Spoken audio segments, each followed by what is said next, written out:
Елімізде ұлттың баласын тәрбиелеп оқытып жатқан қаншама біздің абзал ұстаздарымыз бар.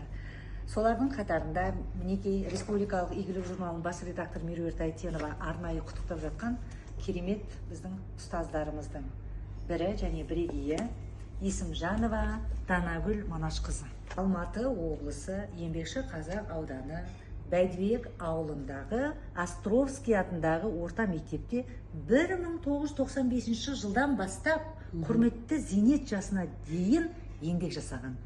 Қаншама шәкірттерді жол айлықта ақ батамен шығарып салған біздің ұстазымыздың шәкірттерінің ішіндегі ең мықты түлектері арнайы мұғалімін құттықтап жатқан 2010 жылы мектеп бітірген 11 Б сыныбының бір топ түлектерінің атынан мінекей республикалық игілік журналына ұстазы жайында осындай әдемі естелікті жазып қалдырып жатырмыз.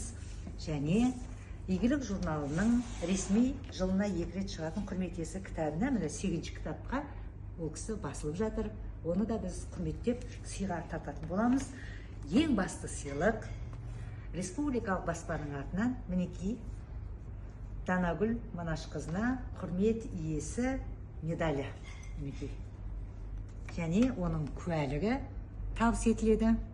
Сонымен бірге әлбетте біздің ең тамаша жылы лебіздеріміз жазылған құрмет қағазы.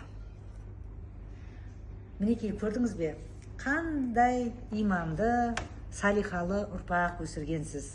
Құрметті Есімжанова Данагүл Манашқызы. Шәкірттеріңіздің алғысы елдің алғысы деп қабылдаңыз. Осыншама сыйлықтардың барлығын түлектеріңіз арқылы үлкен сәлеммен жолдайтын боламыз.